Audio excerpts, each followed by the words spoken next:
একজন কর্মজীবী মায়ের ছোট বাচ্চারা যদি অসুস্থ হয়, কি পরিমাণে যে কষ্ট হয় নিজ চোখে না দেখলে বিশ্বাসই করবেন না। হ্যালো এভরিওয়ান, আসসালামু আলাইকুম। আমি পপি, বাংলাদেশি ব্লগার পপি চ্যানেলের পক্ষ থেকে আপনাদেরকে আরো একবার স্বাগত জানাই।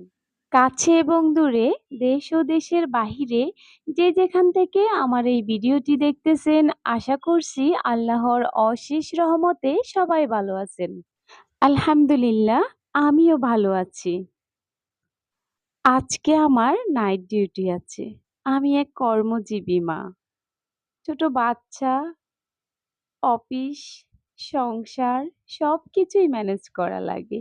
তার মধ্যে বাচ্চাদের অসুস্থ হলে তো একেবারেই আমি টেনশনে থাকি।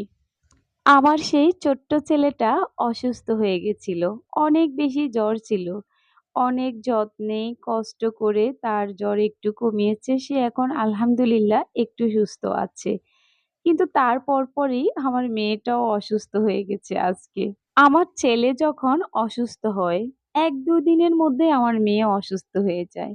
আবার মেয়ে যখন অসুস্থ হয়, ছেলেও অসুস্থ হয়ে যায়। ২ জন কিন্তু প্রায় সময় একসময়ে অসুস্থ হয়। যেন ওরা যমজ ভাই-বোন এইরকম। নাকি আল্লাহ আমার পরীক্ষা নিচ্ছে, ২ জন একসাথে অসুস্থ হয়ে যায়। হসপিটালের ডিউটি, সংসারের কাজকর্ম সবকিছুই আমার ম্যানেজ করা লাগে। জানি না আল্লাহ আমার এই কোন পরীক্ষা নিচ্ছে। মেয়েকে নিয়ে এখন হসপিটালে ডাক্তারের কাছে এসেছিলাম। তো চেম্বারে ডাক্তার নাই, আর মেয়ের আব্বুও হচ্ছে খুবই ব্যস্ত আছে হসপিটালের কাজে। তো আমি মেয়েকে কোলে নিয়ে এখন চলে যাচ্ছি একজন ডাক্তারের বাসায়, শিশু বিশেষজ্ঞ। মেয়ে আমার কোল থেকে নেমে বলতেছে, আমি হাঁটবো, তুমি পারবে না। ও তো জ্বরের কারণে হাঁটতেই পারতেছে না। তারপর আবার জোর করে কোলে নিলাম। এই ডক্টরটির বাসা হচ্ছে সরকারি হসপিটালের কোয়ার্টারেই থাকে। তো আমি ওখানে যাচ্ছি। যখনই বাসার সামনে এসেছি তখনই কিন্তু অনেক জোরে বৃষ্টি শুরু হয়ে গেছে। পরে আমি তাড়াহুড়া করে বাসায় ঢুকে গিয়েছিলাম। এত কষ্ট করে ডাক্তারের বাসায় এসেছিলাম, আর আমি আসার একটু আগেই ডাক্তার চলে গিয়েছিল চট্টগ্রাম। আমি তো জানতামই না। আবার কষ্ট করে মেয়েকে নিয়ে চলে গেলাম হসপিটালে। ততক্ষণে একজন ডাক্তার হসপিটালের চেম্বারে বসছিল, আর মেয়েকে দেখিয়ে একটি সাপোজিটরি দিয়ে জ্বর কমিয়েছি। আর এইদিকে দেখুন মেয়ের আব্বু কি যে কাজে ব্যস্ত। মেয়ে যখন একটু স্বস্তি বোধ করতেছে, বাপের কাছে চলে আসছে। আমরা দুজনেই কিন্তু সারাক্ষণই হসপিটাল, ডাক্তার, রুগী নিয়ে পড়ে থাকি। আর ডাক্তাররা তো আমাদের সাথে সারাক্ষণই আছে। কিন্তু আজকে আমার মেয়ে যখন অনেক বেশি জ্বর, অনেক অসুস্থ হয়ে গেছে, তখন নিজের মেয়ে তো খুবই ভয় লাগে কোনো ট্রিটমেন্ট দিতে। তো ডাক্তার আজকে কিন্তু আমি খুঁজেই পাচ্ছি না। দেখছেন, সারাক্ষণ যেটা নিয়ে থাকি, ওই যে বিপদের সময় সেটাই পাই না। আমার মেয়েকে যে ডাক্তার ট্রিটমেন্ট দিয়েছিলেন, তো ডাক্তারকে আমার মেয়ে বলতেছে, "আমিও ডাক্তার হব।" তখন ডাক্তার তো শুনে অনেক খুশি হয়ে গেছেন এবং মেয়েকে ডাক্তারের চেয়ারে বসিয়ে দিয়েছেন। আর মেয়ে তো দেখুন অনেক দুষ্টুমি করতেছে বসে, বসে। আমার মেয়ে প্রায় সময় বলে, "আমি ডাক্তার হব।" আল্লাহ যেন ওর কথাটি কবুল করে নেয়, ওকে নেক হায়াত দান করে। সবাই আমার মেয়ের জন্য দোয়া করবেন। এদিকে মেয়ে অসুস্থ, কি করব? কিভাবে আমি নাইট ডিউটি করব? কিভাবে ম্যানেজ করব? সব নিয়ে আমার মাথার মধ্যে চলতেছে অনেক চিন্তা। মেয়ের আব্বু যে মেয়েকে একটু সময় দিবে, কিন্তু সেটাও না। উনি হচ্ছে ওনার মেশিনপত্র নিয়ে অনেক ব্যস্ত আছে।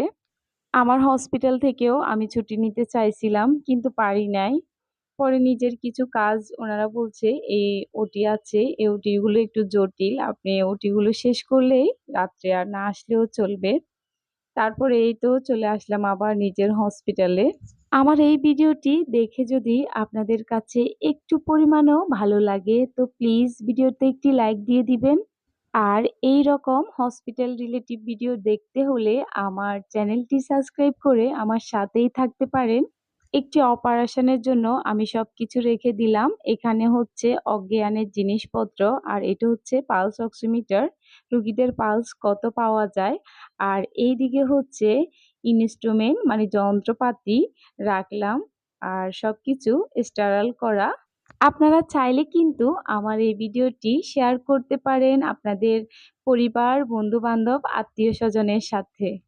কোন অপারেশন করতে কি যন্ত্রপাতি লাগে যদি আপনারা দেখতে চান কমেন্টস করে আমাকে জানাতে পারেন। আর এটা হচ্ছে ডায়াথার্মি মেশিন, এটা হচ্ছে পায়ের নিচে একটি প্লেটের মতো বা দেওয়া লাগে, তাহলে হচ্ছে ওই যে অবশ করলে আর এটা সমস্যা হয় না। আমি সবকিছুই আগে রেডি করেছি আর এখন আরেকটু চেক করতেছি সবকিছু ঠিকঠাক আছে কিনা রুগী আনার আগে ওটি রুমে।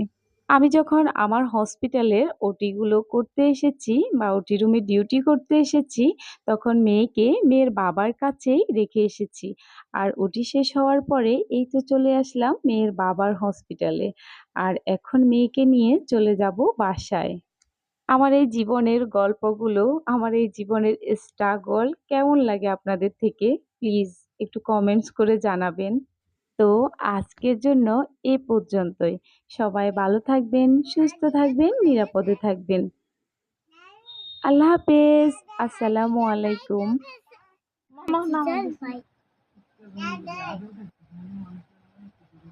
খাদিজা খাদিজা খাদিজা